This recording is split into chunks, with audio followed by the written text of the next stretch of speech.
So we're going to pick up where we left off from last week. If you missed it, we will be sending out the full presentation to everyone at Meadowtowne when we wrap up this 3-part series. Those of you who were here last week should already have a copy. And if you need it in the interim, you can certainly reach out to any of us and we'll get that over to you. But there is some useful information in there as well about structuring content. And last week we introduced our AI avatar who we've been playing with. This is Alex. She came with the name. It's completely coincidental. And she is, you'll see her throughout the presentations where we've done some screen recordings to guide you through some of the things that we're talking about and that you may want to refer back to later. So Alex is going to give us a quick intro. Welcome to Content Creation Kickoff, crafting compelling digital narratives. This session will dive into the art of crafting compelling content tailored specifically for real estate agents. Learn the differences between curated, shared, and original content, and discover how ChatGPT can help generate unique content in minutes. We'll also cover audience building techniques and tips for keeping your followers engaged. We will cover 4 parts in this session: curated versus shared versus original content, ChatGPT, generating custom content and follow-up content, building an audience, and engagement. So for today, we're going to look at sharing curated content and creating custom original content. So curated in a broader sense really means anything that you've planned, and whether or not that's your own content or that's planning how you're going to present yourself on different platforms. Curation really covers all of that. For our purposes today, we're going to refer to curated as shared content, something you didn't have to make. You've got it somewhere else. We'll look at repurposing content. So how do we take a piece that we've put something into and capitalize on it so that it reaches the most people and we get the most use from that work that we've put in. We'll do an introduction to ChatGPT and Canva. These are 2 really great, really popular, very easily accessible tools that will help you a lot and reduce your workload a lot when you're creating original content. Planning. So we looked at scheduling last week. The step before that is really planning out your content. Whether you look at that over a week, a month, perhaps it's seasonally. We've got some planning resources for you here. And we'll talk a little bit about building and engaging audiences.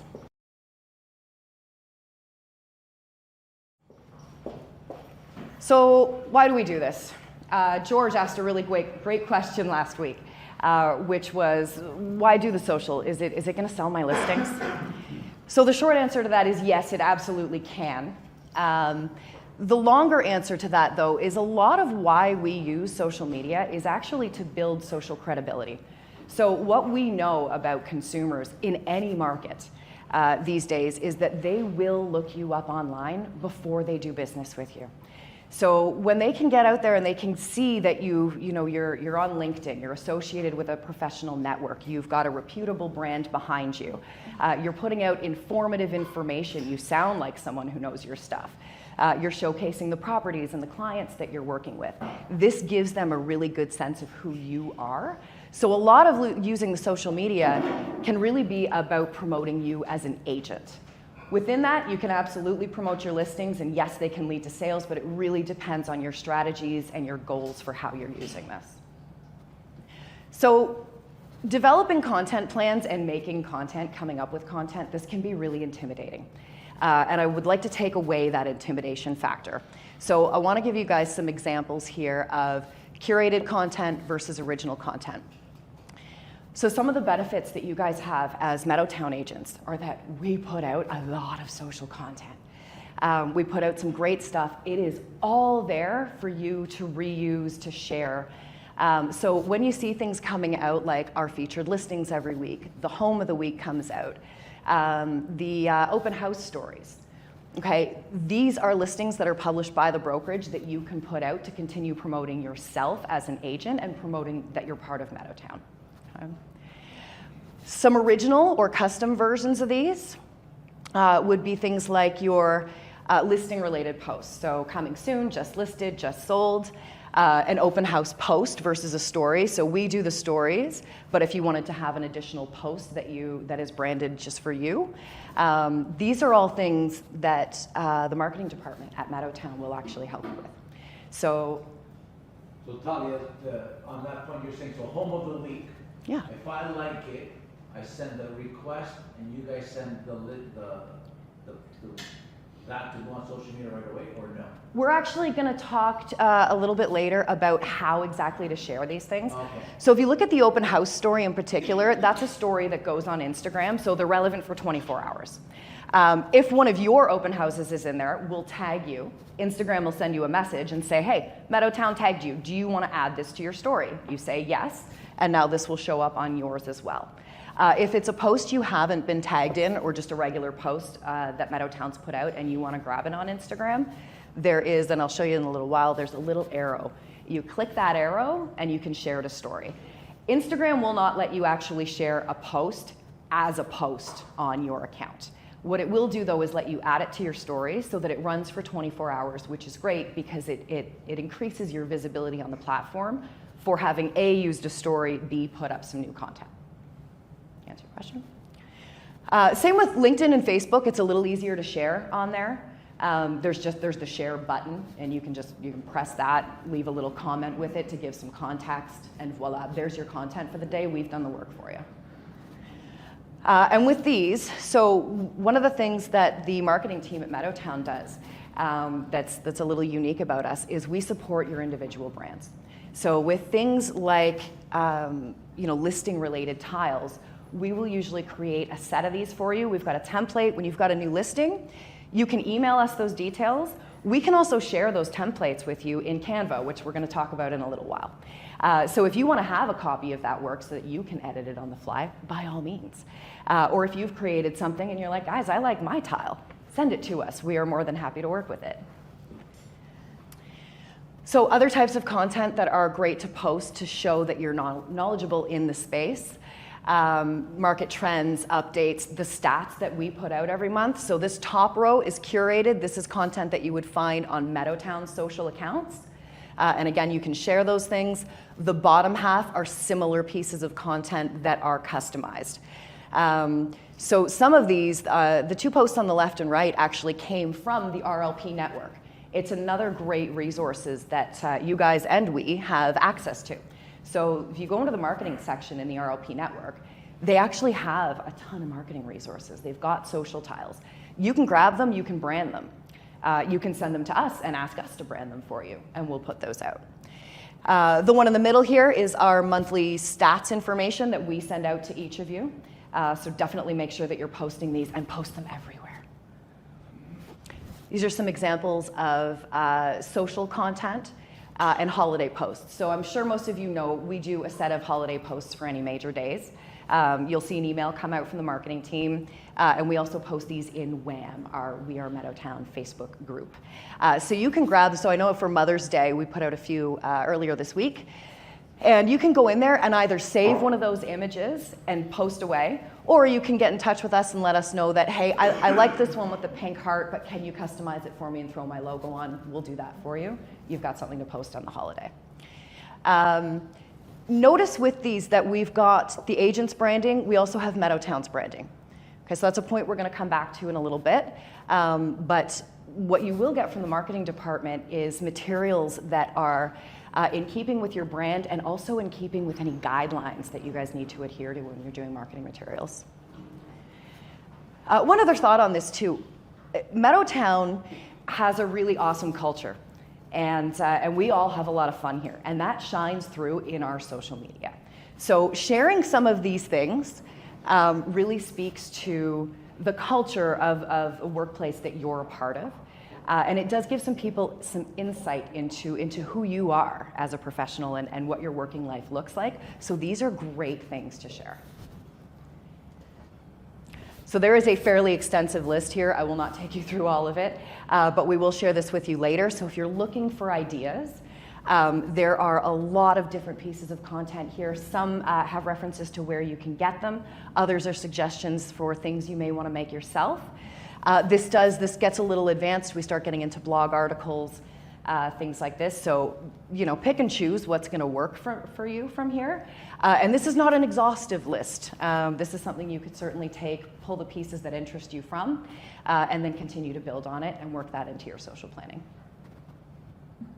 Okay, what not to post. When we get a little further along, we're going to talk about planning and how sort of the identity or the persona that you want to present on each platform. So in doing that, it is very important to consider your brand's values and messaging. So, you know, here we've got a little bit of a self-deprecating, not too self-deprecating comment about, you know, being self-employed is tough because I'm my boss and I'm kind of tough. This is funny, and it also humanizes, right? These sorts of things can make you approachable. You know, photo day, getting ready for an open house, get rid of laundry mountain. That's funny. Most people can relate to that. When we get into these last two, for every sleeping realtor, there's a client disturbing her to ask questions. This may well be true, but if part of your brand's messaging and part of your values are that we care about our clients and we offer an exceptional level of service, this is not the message you want to put out to them. This contradicts that. Funny or not, that is not the type of content I would put out if that is part of your, you know, part of your brand values are we take care of our clients. Sorry. That's okay, you can laugh. They're there to laugh. They're funny. I'm not going to pose that. Yeah. Same with this one down here, Will Smith. This is funny. Trying to show clients homes that are actually in their budget, and there's nothing. We don't want to promote to buyers that they can't afford anything in the market, right? So again, while it's humorous, this is something you can text to one of your realtor friends, but they shouldn't go online.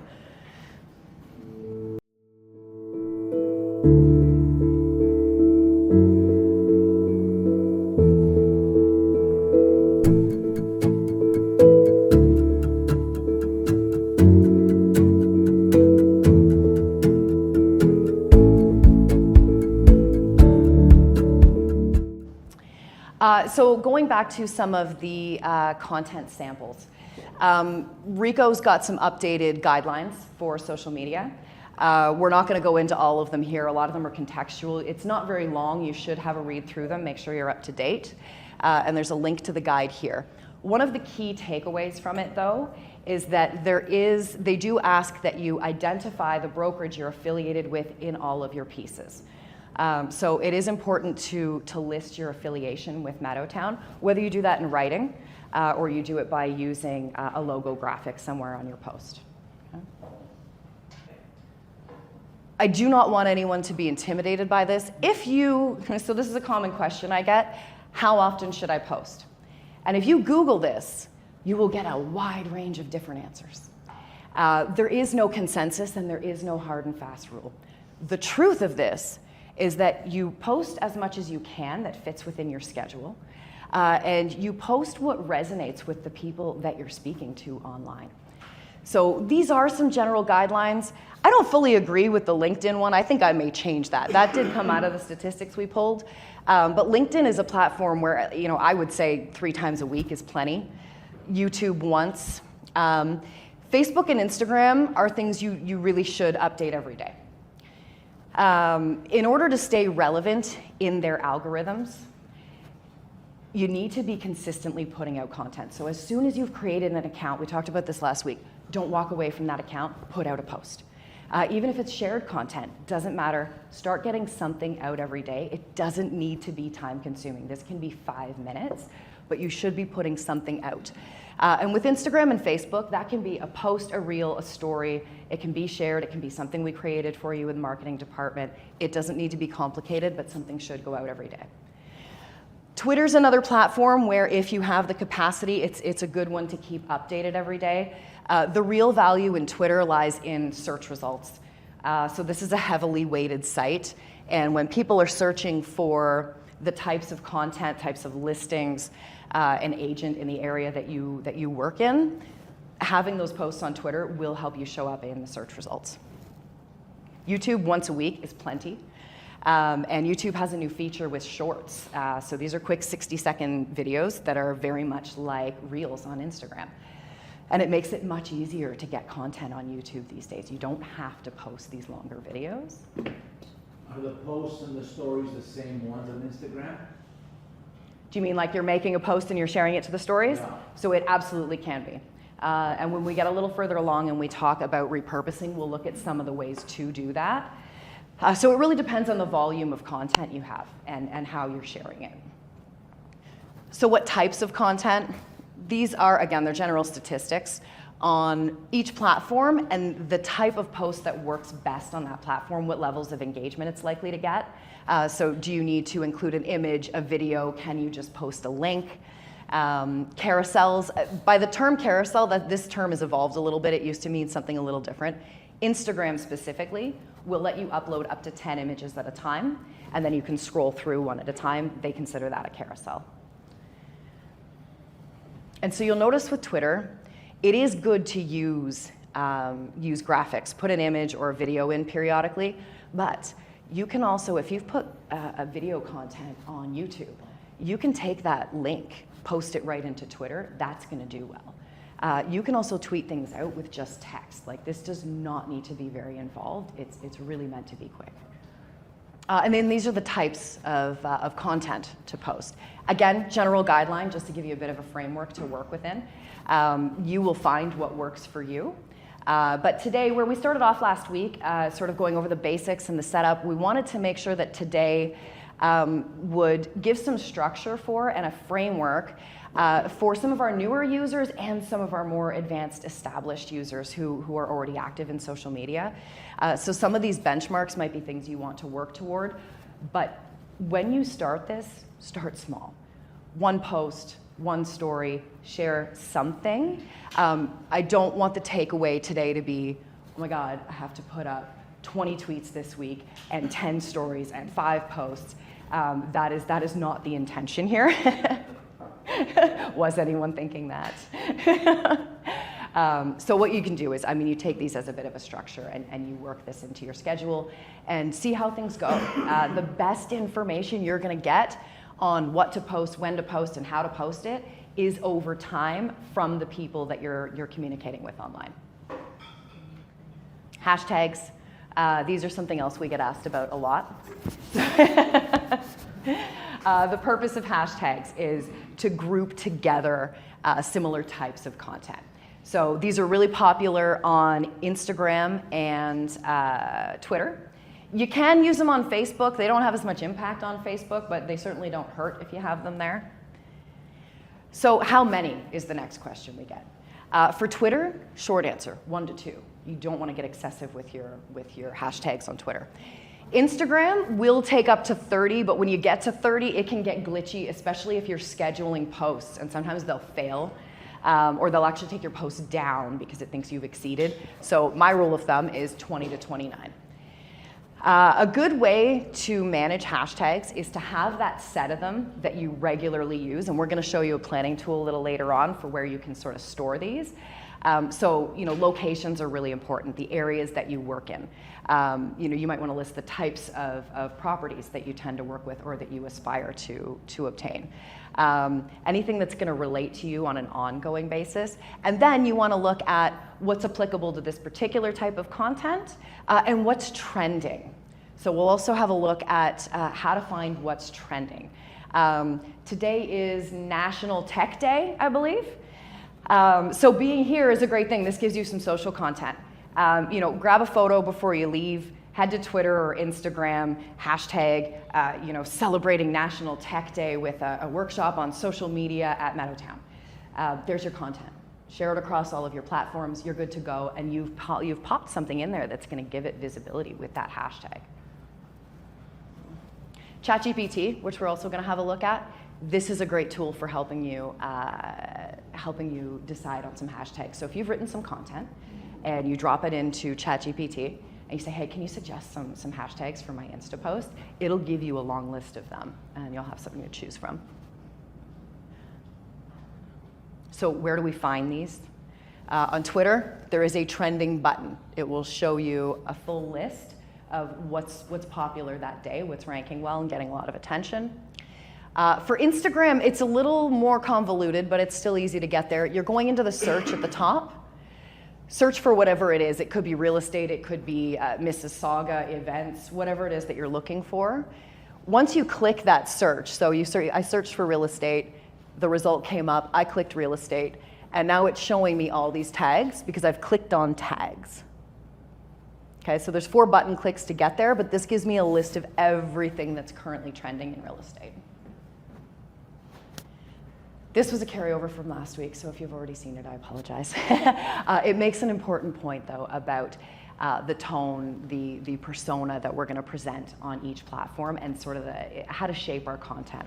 Right? So Twitter's a real-time thing. I'm eating donuts. Facebook, a little more general and personal information. I like donuts. Instagram is a visual platform, so you're going to show off a nice picture of your donut.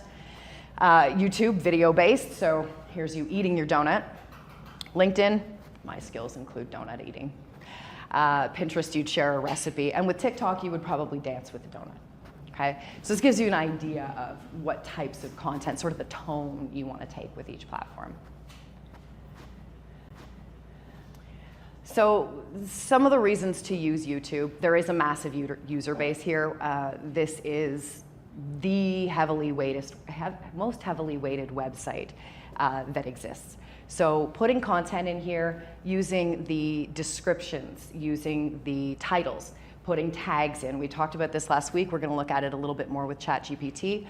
But essentially all those SEO features, which are for search engine optimization, those are going to help you. And this really helps if you've got a website or you've got other content on the web. This will really help to boost the visibility of those things. It will also help people find you when they're looking for a realtor in your area. We've got some timelines here. There is a cheat sheet that we'll get to at the end that will give you guys all of the timing for these different types of posts and sort of what the maximums are. But the YouTube Shorts, I love these. These are getting so much visibility right now because they're a new thing. So just by virtue of it being a new feature on YouTube, they're getting an awful lot of promotion, 60 seconds. They're actually the same dimensions as Instagram Reels and Stories. So you can make a short for YouTube and then you can grab it and reuse it on Instagram. Facebook is a good one for posting longer content. A unique feature here is that it will allow you to create entire photo albums. So if you're at an event or you've got a property and there's a bunch you want to showcase, that's a great way to use it. Sharing is easy. People know how to use this platform. It's got the location check-in, which can be really helpful. So if you're out at an open house for one of your listings, maybe you're popping into a new restaurant in a neighborhood that you're promoting. You could do a check-in here, and then it associates you with the location. This one takes post stories and reels. The reels aren't as popular on Facebook, but they seem to be getting there. Instagram, so we talked about trending hashtags. This is a more casual platform. So this is where you can really kind of present yourself in the moment. So taking a selfie or a quick video here and putting out a post and use that hashtag National Tech Day, that would be great content to throw into your stories here. Good one for showcasing properties, anything to do with homes, design, staging, renovations, anything like that. Anything that's eye-catching is a good thing to put here. This is also a good one for promoting content on other platforms, so things like blog posts or YouTube videos. The stories are only 15 seconds, so they're short and sweet. And you can use those as teasers to get people to come back to your other content. Twitter, so again, this is a popular one for current news. Short posts work just fine, include your 1 to 2 hashtags. You can put videos here that go, I think, up to 220 seconds. You've got about 3 minutes there. This is one where, because it's short and sweet, you do want to post as often as you can. If you can get 1 out a day, great. If you can do 3, even better. Engagement we're going to get to, but really what's most important here is that where we tend to be focused on what we're presenting, right? I need to come up with a content plan. I need to put out good information. It's also really important to remember to engage with the other people there. So, you know, if you were having an in-person interaction, chances are you wouldn't throw a bunch of information at somebody and leave, right? You'd have a conversation, you'd see, you know, what information they're going to share with you, you'd ask some questions, there'd be some back and forth. So do this here as well. And that will go a long way towards building relationships and getting people to engage in what you're putting out and come and follow you as well. LinkedIn. So again, you know, some of the statistics we pulled in terms of how often you should post here, I don't necessarily agree with that. I think 3 times a week is plenty for LinkedIn. And that, again, that can be a lot of shared content. This one is somewhere where you want to present your polished and professional self. You want to showcase your knowledge within the industry. If you work in a niche or a specialty field, this is a great place to highlight that. It now has profile videos. It'll give you 30 seconds to sort of introduce yourself and let people know why they would choose you as their realtor. That's a really helpful piece. Business development platform. So a lot of industry news here and a lot of connecting with other professionals in the industry, which again lends social credibility when someone's looking you up. So content creation. Quick question. How many of you have heard of ChatGPT? How many have used ChatGPT? Okay, all right. Those are pretty good numbers. So we've got a couple of tools here that are super easy to use. They're really, really cheap. They actually have free options as well. And these go a long way towards helping you generate ideas and generate your content. So we're gonna have a quick look. This is a phenomenal tool to help generate content and ideas. This reduces so much of the workload in prepping your social posts. It's a conversational chatbot, which is, it's conversational AI, which is a fancy word for sophisticated chatbot. You can ask this thing anything. And it will give you back a lot of usable information, right? So what we were showing here was, we said, hey, ChatGPT, can you write us a blog that's between 500 and 600 words? Here's my topic. Make sure it's SEO ready. Use Canadian grammar, right? So we just gave it a bit of information, and then it spits us back entirely usable content. You can take that a step further and say, hey, ChatGPT, can you write me some social posts to promote my blog and include the hashtags? It has literally done all of the work for you. The caveat to this is that this is an amalgamation of information from other places on the web, and it is a very new tool. So while it is awesome and is a huge time-saving help, the caveat is that this still requires human intervention. I would never recommend copying and pasting content directly out of ChatGPT and publishing that information. Take that generated text, spend 10 minutes. Proofread it, edit it a little bit, give it your voice, and you can run with it from there. Otherwise, you do run the risk of, copyright infringement, plagiarism. Note about Google. Google will actually penalize you for using duplicated content. So it is really important not to just do a direct copy and paste here, but this will give you a wonderful framework to work with. And you can keep this 70–80% the same. Just go through, put some of your own wording in, give it your own spin, and you're good to go with your text content. This will also help with other content that you've written. So you can ask it to check your grammar. You can ask it to change the tone of a communication. Those emails that you're like, hey, does this sound friendly enough? I'm not too sure about this one. Copy and paste it into ChatGPT, ask it to make it funnier, more professional, more conversational. It will give you back something in that tone. And the cool thing about this is the more you use it, the more information you take from and put into it, the more intuitive it becomes. So ChatGPT now knows I expect everything using Canadian grammar. I don't need to tell it anymore. It gets a little creepy. It's starting to sound like me a little bit.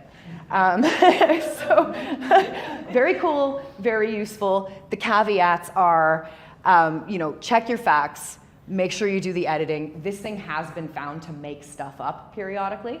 And because it's pulling together information from other sources, some of it could be wrong. So if you've asked it for a post on an area that you know, there's a good chance that in skimming that post, if there's any inaccuracies, you're going to catch them.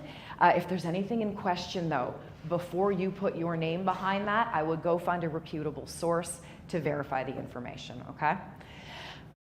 To log into ChatGPT, ensure you are logged into your Gmail account. Sign up with your Google account.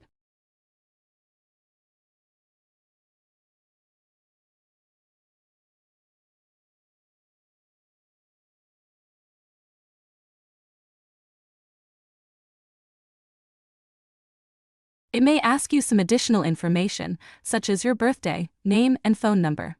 Fill them out and use your cell number.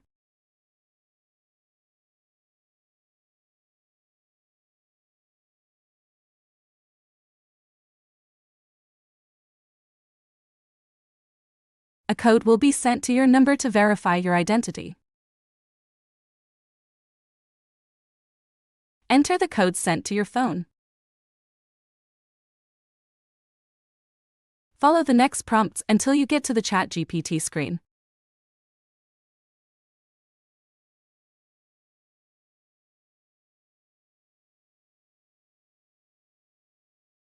Across the top, there are different versions. Be sure to toggle the current version.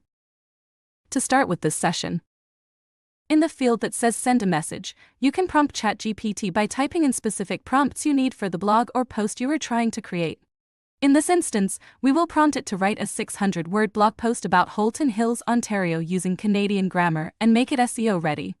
Talk about why this is a good area to buy a home, local attractions and events, schools, etc.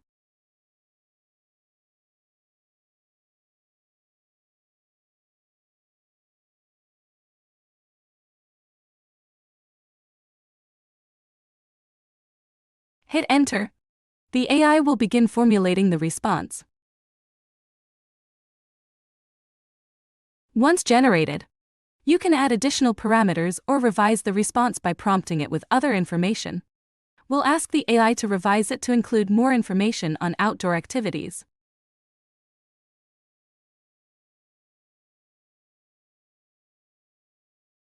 Once the blog post has been revised, we will now prompt the AI to create social posts. We will ask for the following.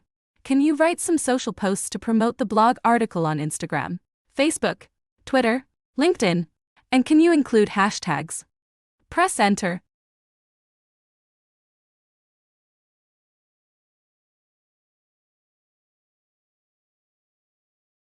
Next, we will prompt the AI to write a title and description and provide tags for a video post on YouTube.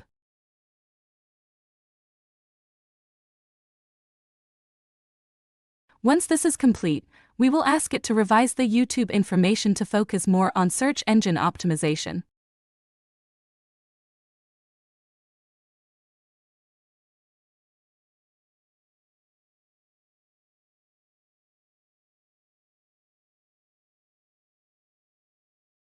Now that we have all of the information provided, we want to take the revised blog and copy it back into ChatGPT and ask it to make the text more conversational and to shorten it up a bit.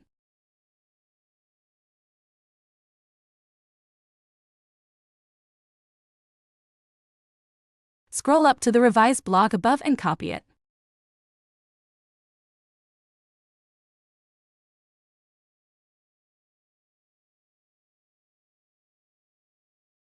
Now, enter it into the text field at the bottom and prompt the AI to make it more conversational and shorten it up a bit.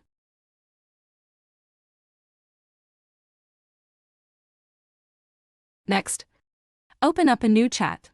You can do this by clicking on New Chat located at the top left-hand side. Prompt ChatGPT to write an engaging real estate listing for a 4-bedroom family home in Meadowtowne, Ontario with 2 bathrooms and a new kitchen that is close to schools, parks, and shopping. You can now prompt the AI to shorten the description.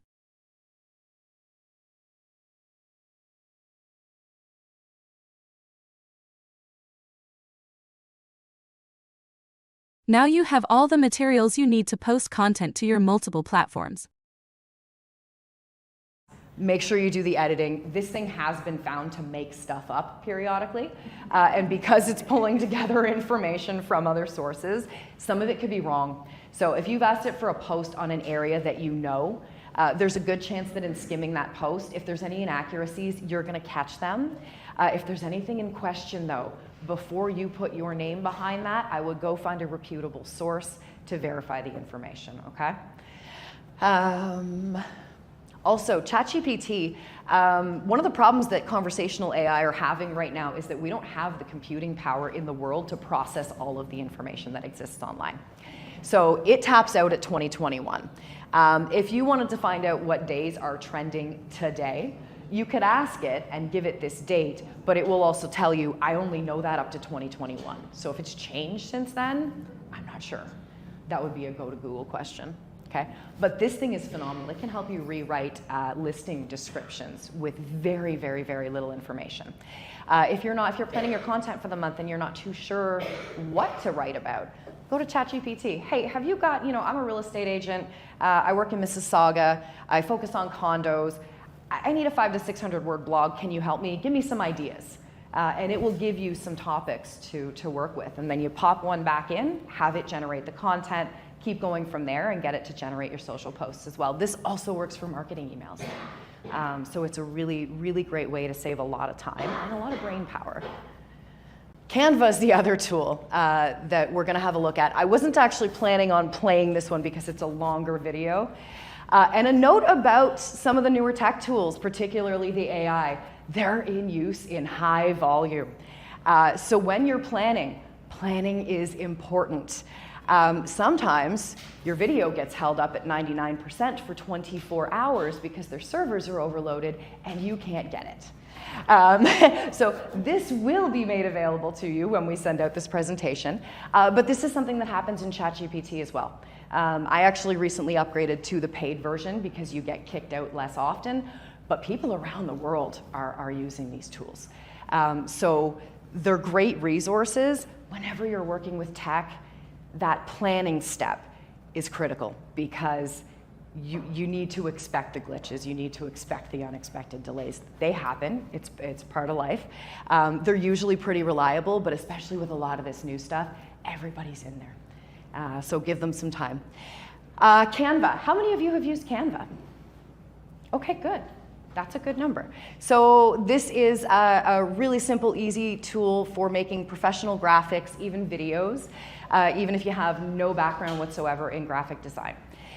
So I think the paid version of this is like under 20 bucks a month, and it will give you access to thousands of templates. So you can get inspiration, ideas, designs that are already made. They've got the pre-formatted sizing. So if you come in here and you type in the search, real estate Instagram posts, it's going to give you back hundreds of pieces of content. You can choose to use those pieces as they are. You can brand them. So one of the things that you will see in this video when it's available is how to create a brand kit. So this is where you store your logos, your fonts, your color schemes. Everything is right there on the screen when you're working with it. Grab a template, throw your branding in, done. You've got your original post created. And this works for a lot more than social posts. There are so many features in here. It's a really fun tool. Creating video posts in here is as easy as creating graphics.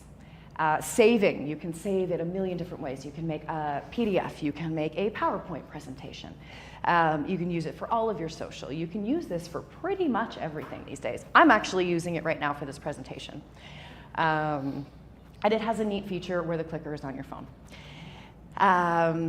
The other this has templates that are already sized for you.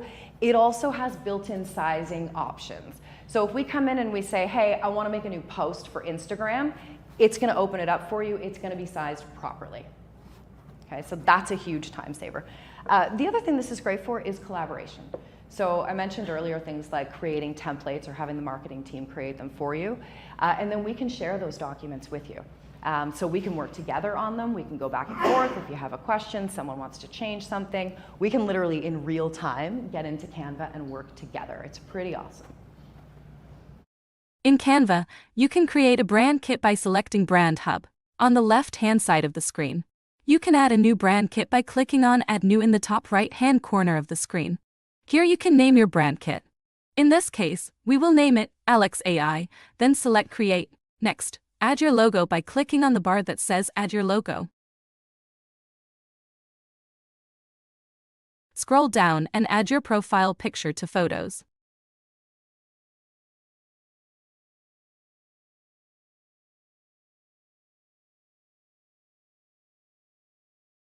Scroll back up and add your branding colors to Colors.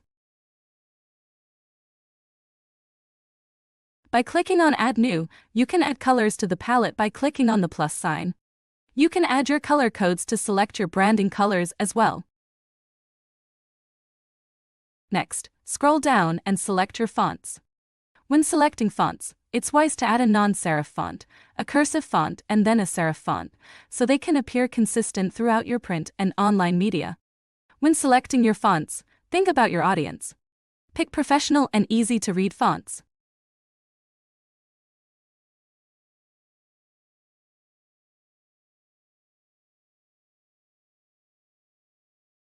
Your brand kit options will now be saved so that you can bring them easily into your templates when you use them.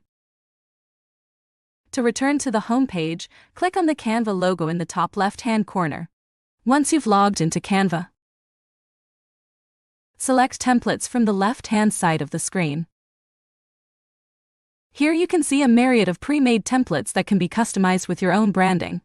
At the top of the screen, you can enter in the search parameters that you would like to see. In this instance, we have used the search terms real estate Instagram post, which gives us hundreds of post templates. Please note that the text on these can all be changed and customized to what you want, so you can use them as a jumping-off point and tailor them to the information and imagery you want to display. In the search field, I'm going to add +why work with a realtor to the search term so that the templates that appear are more specifically geared to a post for people to meet me as an agent. You can scroll through and select the posts that you prefer.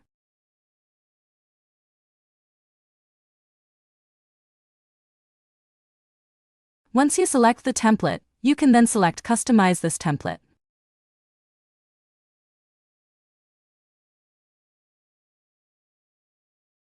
Once you are in the template, you have menu options down the left-hand side. We are going to select Brand Hub, which has our branded materials all together in one location.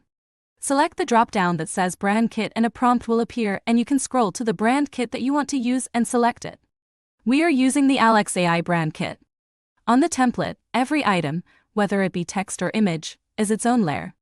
When you right-click on an item, with your mouse, a pop-up menu appears with a plus sign icon, a garbage can, and 3 dots. The garbage can deletes the item. I've deleted the template logo and will add my own. Double-click on the logo in your brand kit on the left-hand side. It will be added to the template. To resize it, right-click on the logo once, which will highlight that layer with the purple box. I can resize it by clicking on and dragging the white circles in the corners of the purple square.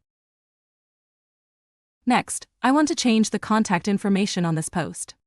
When you click on a text box, you'll see the name of the font that is being used in the top menu bar. Here it's Nuneato. We need to add our brand font, so on the left side in our brand kit, we can see what fonts we should use. So to change the contact information, I'm going to click on the text box so that it is highlighted, then select the text menu drop-down where it says Nuneato, and in the text search, I'm going to type in Garrett. Select the font you want, and the font will change in the text box you've highlighted. We are going to change out another font. I've clicked on Contact. I want to use the Bitter font from my brand kit. I highlight the text and then select the drop-down from the font field on the top menu bar. Then, in the search field, I've typed in Bitter and select it. This modifies the font for the word Contact, and I will do the exact same thing with the word About. I select the text, I select the font drop-down, I select Bitter font and it modifies it. Now I want to use the ISOM script font from my brand kit. Where it has the realtor's name, I change it to Alex AI, select the text box, select the font drop-down, type in ISOM script and it modifies it. To resize the text, click to highlight and drag the white circle to make it bigger or smaller. If I want to change the colors of the entire template but still stick within my branding, you can select Shuffle that is located on the brand kit color bar and it will switch your color options around on the template.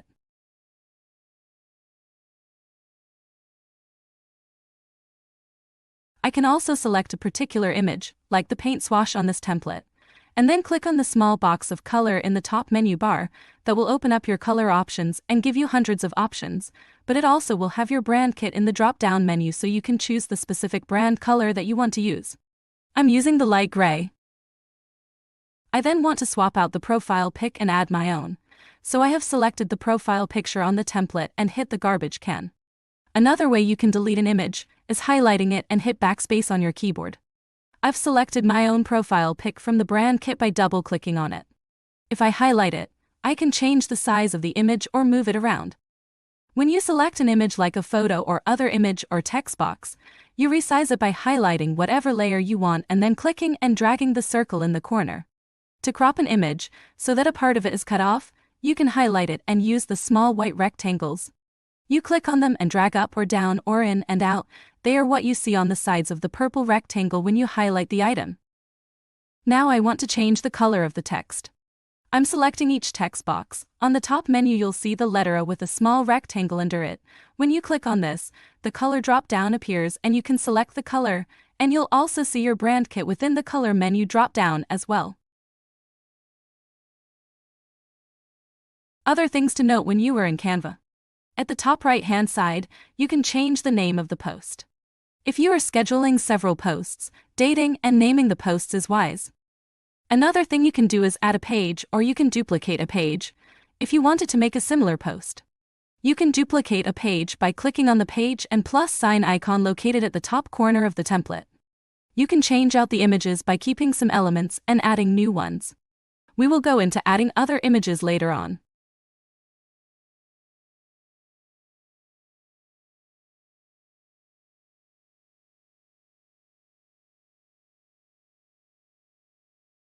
If you add something to the page you're not happy with, you can easily correct a mistake by undoing it. The undo and redo arrows are located at the top menu bar on the left-hand side. These arrows will take you one step back or one step forward with any changes you have made. I'm going to go back to our initial page. Now to save the work you've done and download this post so that you can upload it to your social media streams, click on File at the top left corner and click Save. Click on File again. You can then click on Download, and this will give you different format options that you can save the file as. For Instagram and Facebook posts that do not have any video component to it, a PNG file is recommended. On the list, it gives you recommendations of what format to download. In this instance, we will be downloading a PNG. Another option that Canva offers is the ability to resize your post. Click on Resize, which is located at the top left side beside File. When you select Resize, you can enter in a custom height and width at the top of the menu. Then you can select the drop-down where it says PX and choose whether your dimensions are by pixel, inches, millimeters, or centimeters. As you scroll down, different templated size options for YouTube, Facebook, and Instagram, etc. are available. In this case, I want to resize this post to a Facebook post. So once I choose Facebook post, I can either choose Resize, which will resize the file you are currently working in, or you can choose to copy and resize, which will keep the current file as the original Instagram size and automatically save it. From there, it copies the text and imagery from that post into a new file that is sized for Facebook. You will likely need to adjust the sizing of the image and text elements, but you've just copied that exact Instagram post into a Facebook post easily. Once you click on Copy and Resize, a new tab will open and you'll be moved immediately into the new tab with the Facebook size post, but your original post will remain open in another tab. You will likely have to move and tweak a few things to fill in the size of the Facebook post. In the file name, you can rename the file so it is differentiated between the Instagram and Facebook posts once downloaded. You can then save your post and download it. Let's go to our home screen.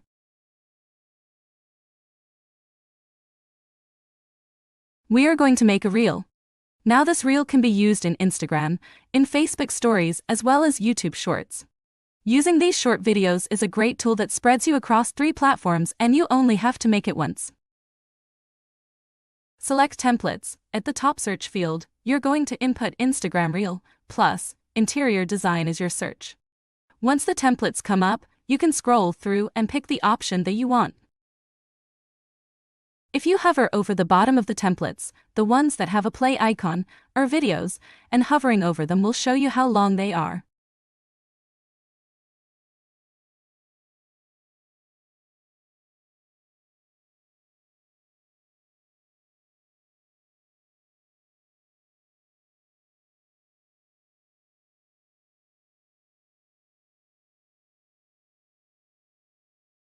Select the template you want.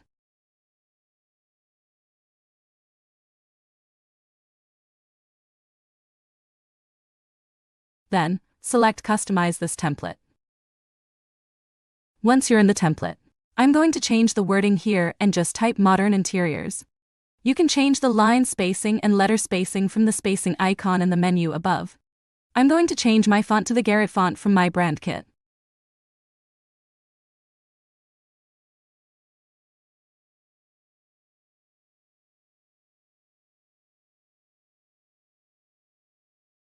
Next, I'm changing the background color to a brand color, adding my logo and changing my contact info at the bottom as well.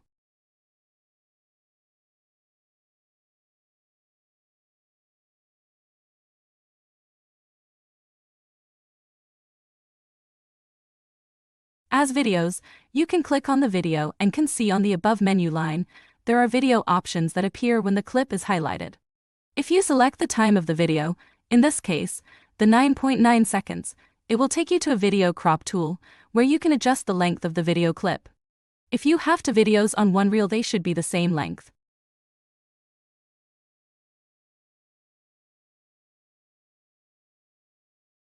To add music, scroll down the left side menu and select the audio. You can search for a specific genre for your video. Corporate upbeat is what I've chosen.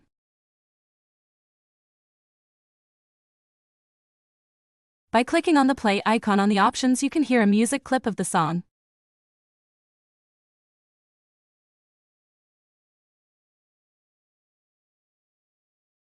By double-clicking on it, the audio clip will be added to the video.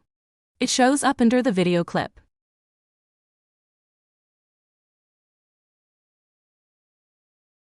If you click on the audio clip to highlight it, you can make adjustments to the volume or modify it.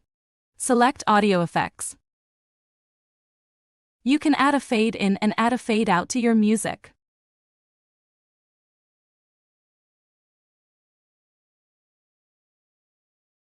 If you select the play icon in the top right-hand corner, you can see a preview of your finished product. Your video is now ready to be downloaded. When you download it, you need to ensure it is downloaded as an MP4 file, as this is the video file format required to ensure the video clips play for Facebook Stories, Instagram Reels, and YouTube Shorts.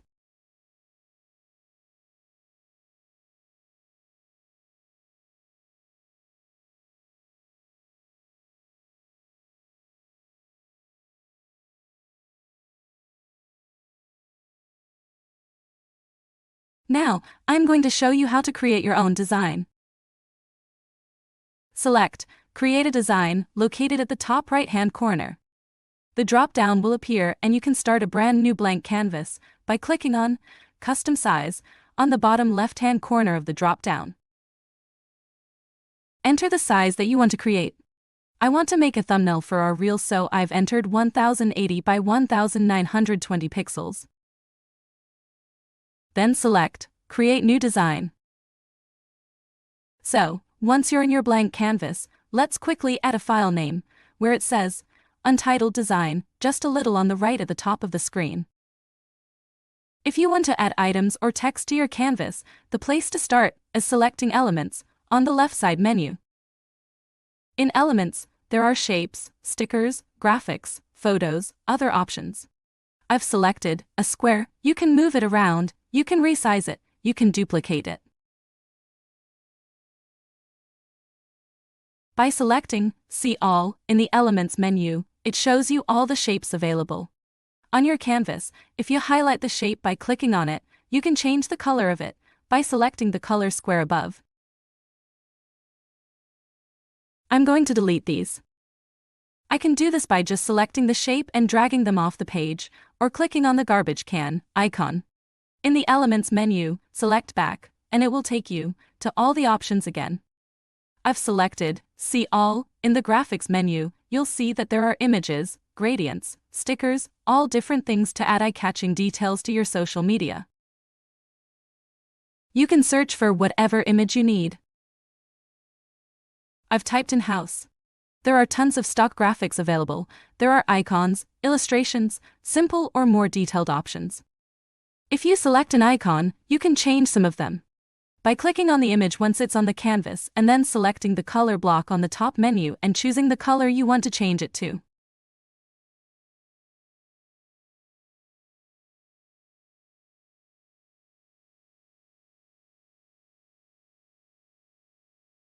select the back arrow, now scroll down to Photos. In the top search field, type in the image you're looking for, in this case, interior home. You can scroll through options.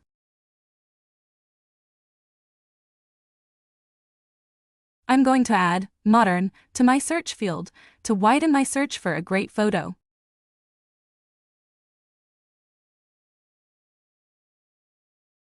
I click on the photo to add it to my canvas. I now click the photo that has been added to the canvas to highlight it, and then I can resize it. And now I have a background.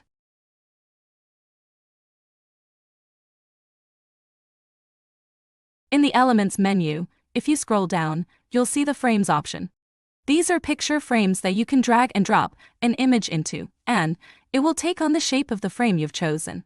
Simply select a frame shape, then go to photos you have uploaded or a stock image you want to use. Then, drag the image into the frame on your canvas and it will frame the image. These are a great way to add creativity to a design instead of just having a square photo all of the time. You can have a simple background color with a very creative shaped frame. There are many frame options, so be creative and make your social media posts stand out.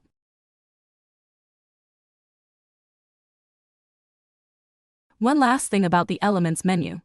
If you have added a design to a file and deleted it, or want to use an element you used recently, at the top of the options, there is a recently used section and you can scroll through and see shapes, photos or graphics you have previously used in your designs, which comes in handy. So, back to designing. I'm clicking on the photo I want to use and making it my background. I am going to add a shape that will be a background for my text. I'm going back to the shapes in the element menu and selecting a square.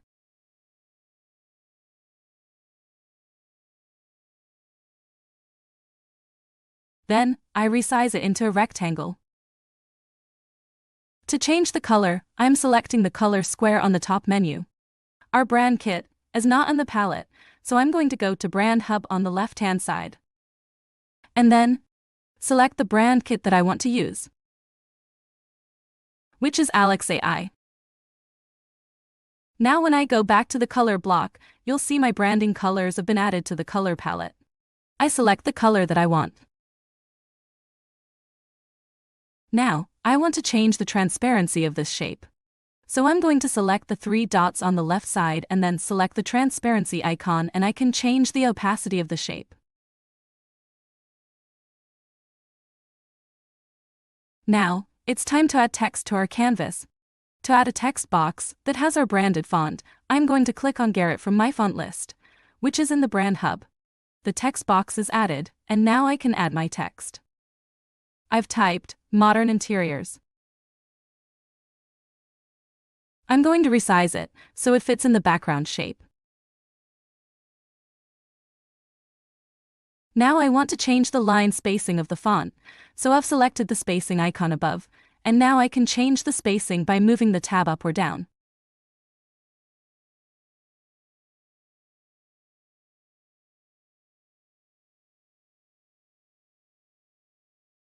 Now, I'm going to add my logo, which is in the brand kit, on the left.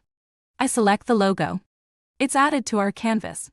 I click on it to highlight it and then can resize it and move it into place on my canvas. Now, we are done. It's a simple, branded thumbnail.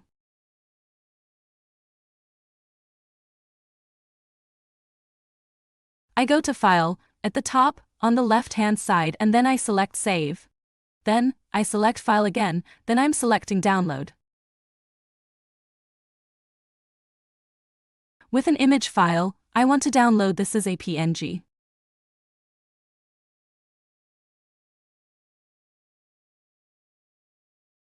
Now, one last thing.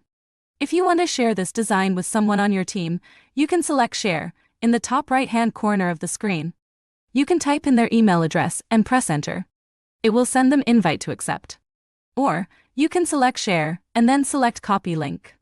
This copies the link for this specific canvas. You can paste the link in an email and then email it to someone if you want them to see it or approve it, etc. Good luck and be creative.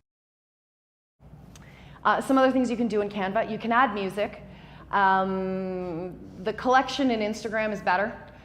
Music's a great piece for engagement, particularly dependent on your demographic, right? So hit tunes that are going to result, that are going to resonate, with your audience, depending on that age group. Those can help to get a lot of engagement and get more notice for your posts. That said, watch your audience though, because I know some people, particularly as you get into the older generations, they'll actually keep scrolling past if there's music. So again, it's a try it and see what works with your audience. Naming graphics and videos, everything is really easy to find in Canva. It uses a file structure just like Windows, something we're very familiar with. So you can have folders, you can organize your posts by month. You know, I've got social posts folder, and then I have June, and now I've created all my content and I've left it in there. So if you leave it. Calls to action.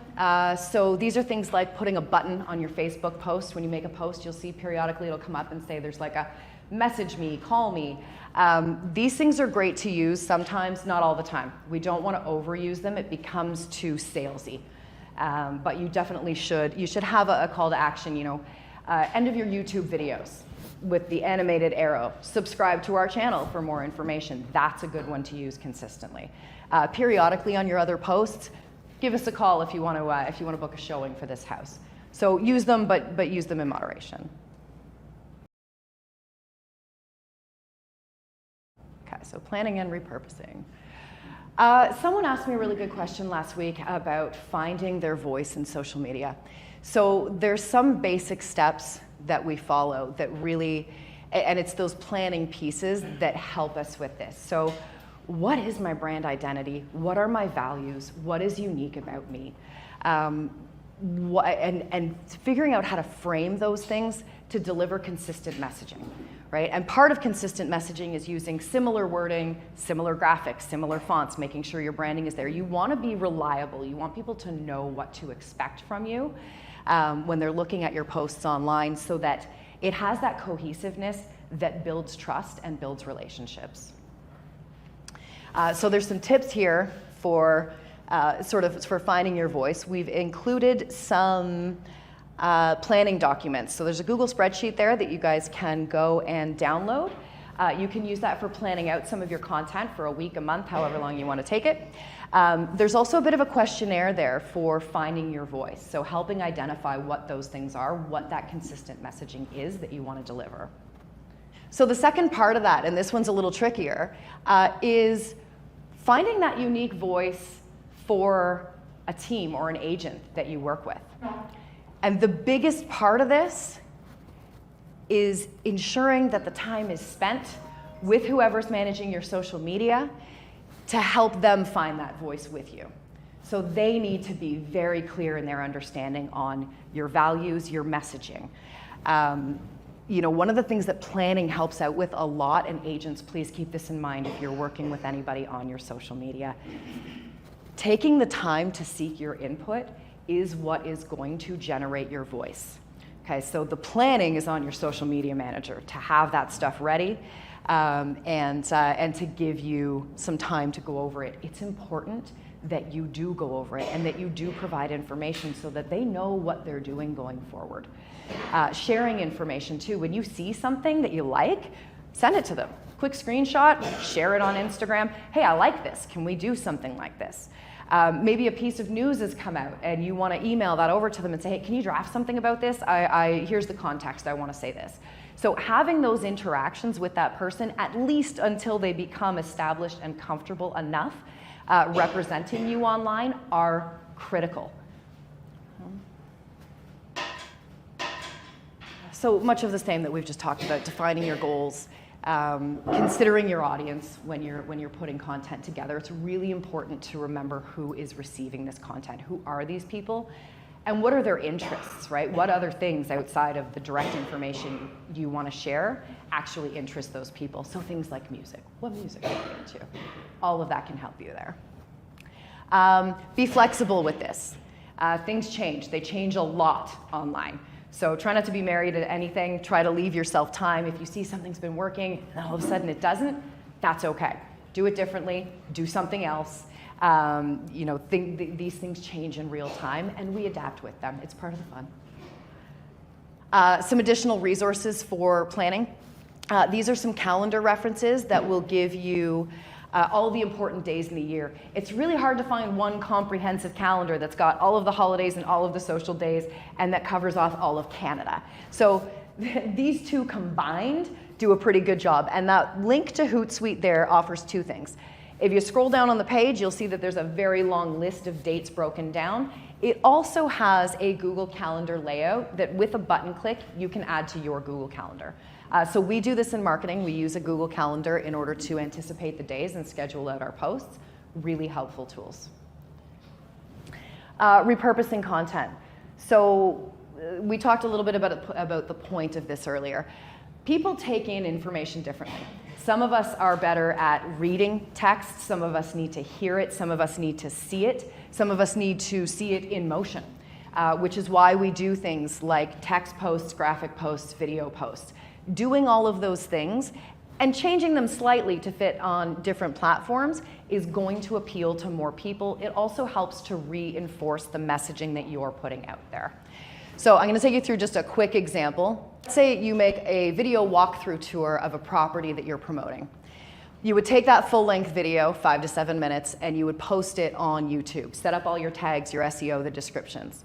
Then you're going to trim out 60 seconds of that to make a YouTube short and use it almost as a trailer. It's a promotional soundbite. You can then take that and you can add it to your reel on Instagram. If there's a particular 15 seconds in that 60 that looks great, add it to your story. Then you're going to take a link to that YouTube video. You're going to copy and paste it on Twitter, Facebook, and LinkedIn. Done. You've posted it everywhere. One piece of content.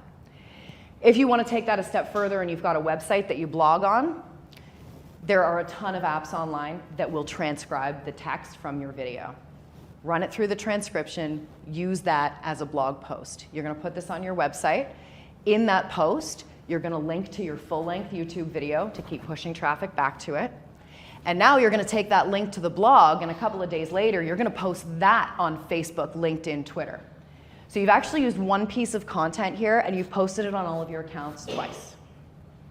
Okay, so when we say posting every day, this is not meant to be overwhelming. This is meant to, this is where we plan things out and we extend the use as much as we can. Make sense? So audience building and engagement, you'll find that a lot of these things they require similar tasks. So the things that will bring an audience to you will also keep them engaged. And on the next set of slides, what we've got are some suggestions and some tactics you can use in order to build up these different platforms that we've been talking about. Facebook. I'll leave these here for you guys to come back to. So if you're thinking about audience building, these slides will be there for you, and you can sort of check off the boxes that you want to here.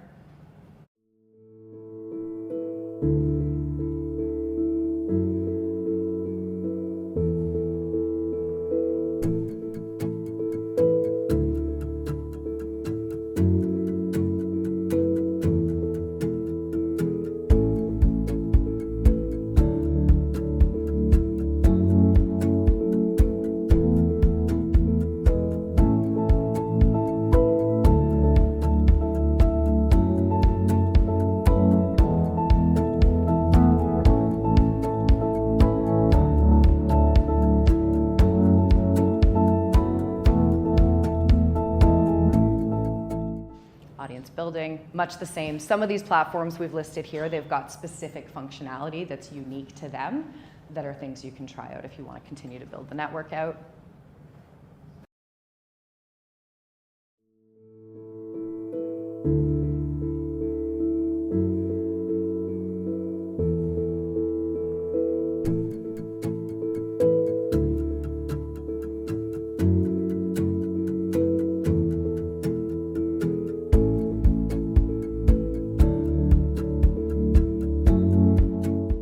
So the most important things in all of this, and the things that are going to get you the biggest return all around, are putting out informative and entertaining content that people like or find useful, interacting with people, not just, and putting out your interactions, not just seeking theirs. So looking for them, leaving them a question, a comment, a like, a follow, start to have those conversations.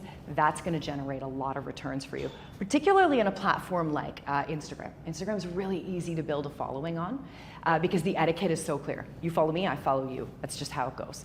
So typically, if I put out 4 posts in a day and you're following me, typically you're not going to see all 4, right? You'll see 1 or 2 of them throughout the day. But what keeps me relevant to Instagram so that it shows you any of my posts is that I'm doing it continuously.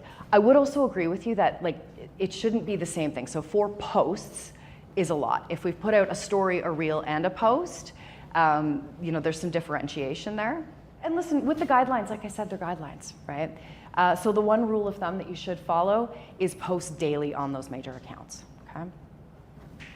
There is a quick point I wanted to make here, and I'm using Pinder as the example because he does a great job of this. One of the things he does, and Netflix is famous for this, same piece of content, this is the same listing, this is the same home, but he's changed the graphics here. So these look like 2 different listings. They give the appearance of a higher volume, and it is a great strategy for catching people's attention, and they just see that you're listing property after property after property after property. Really, the only thing that has changed here is we're using a different image of this home. So you'll notice on Netflix these days, you'll watch a show, and you're familiar with the cover photo for that show, and 3 weeks later, it's changed, and you're clicking on it again, and it starts playing, and you go, wait, I already saw this. It's because they changed up that cover image, and it caught your attention again. Some post engagement ideas. These are some ideas of templates that you would find in Canva. These are the kind of things where you're asking for a question or soliciting an opinion, and it encourages the people in your audience to answer. We've got some cheat sheets here for you. So again, these are frameworks. Find the pieces of these things that are going to work from you. Following these steps will help with building up your content, building up your following, establishing engagement, okay?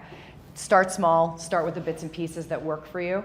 And then, the other thing to consider that we haven't touched on is the analytics. You'll see really quick and simple analytics pop up on some of your posts. Keep an eye on those things to gauge sort of what you're doing that's working out well. This is the timing cheat sheet and sizing cheat sheet. Okay, so if you're using Canva, it has the sizes built in. If for any reason you need to reference the specific sizing for any type of material on any platform, we've got all that information here for you.